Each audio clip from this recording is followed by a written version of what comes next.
समाचार की शुरुआत करिए तो महाठग सीआईडी क्राइमना सकंजामां आवी चूक्यो छे। आ महाठग छे भूपेन्द्रसिंह झाला, जेने पोंजी स्कीम चलावी करोड़ों रूपिया चाव कर्या। जो कि हवे तेनी धरपकड़ बाद रिमांडमां तपास शरू थई चूकी छे। रिमांड दरमियान अनेक एवा खुलासा थई रह्या छे। आ केस संभाळनार एवा सीआईडी क्राइमना डीआईजी परीक्षित राठौड़े कह्युं के 11,000 जेटला लोकोए बीजेड ग्रुपमां रोकाण कर्युं हतुं ने 100 करोड़ तो हजू लोकोने परत पण आप्या नथी तेवी जानकारी पण मળી છે। अलग अलग टीम बनावी अमे तपास करी રહ્યા છીએ। બીઝેડ ગ્રુપના ભૂપેન્દ્ર ઝાલાની ધરપકડ બાદ તપાસનો દોર તેજ થયો છે અને હવે ખુલાસો એ થયો છે કે 100 કરોડ રૂપિયા તો આપવાના બાકી છે। પરંતુ સૌથી મહત્વની બાબત કે જે 6,000 કરોડનો આંકડો આપવામાં આવે છે તે મામલે ડીઆઈજી તરફથી કહેવામાં આવ્યું છે કે અત્યાર સુધી અમને ફક્ત 410 કરોડના ટ્રાન્ઝેક્શન મળી આવ્યા છે। बैंक एकाउंट में एने अत्यार सुधी 11,000 जेटला अमाने अमारा ध्यान पर आवेल छे तपास दरमियान के 11,000 जेटला धारको हता के जेमणे रोकाण करेलुं हतुं।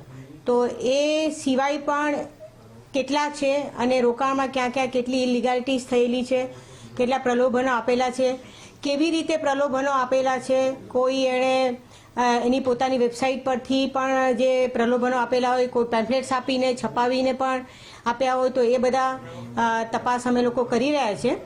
अने अलग अलग टीमो बनावीने अत्यार सुधी पण जेटला बी डॉक्युमेंट्स, खास तो आ आखो गुनो छे दस्तावेजी पुरावाना आधारे तपास थई रही छे।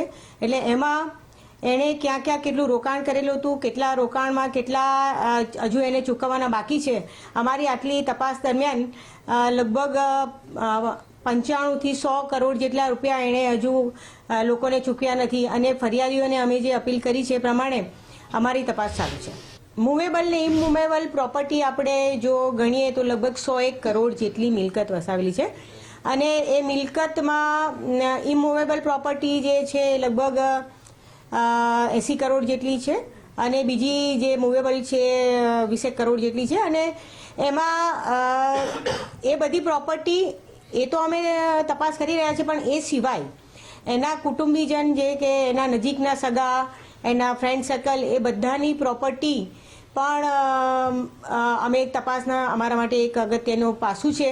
એટલે દરેકે દરેક અમારા જે અધિકારીઓ છે, ટીમ છે, એની સાથે રહીને એની સિવાય એના ફેમિલી મેમ્બર્સમાં પણ કોઈએ જે પ્રોપર્ટી લીધી હોય, જે આણે પોતે એ લોકોનો લાભ લઈને એમના નામે ખોટી રીતે લીધી હોય, તો એ પણ એક તપાસ કરી રહ્યા છે।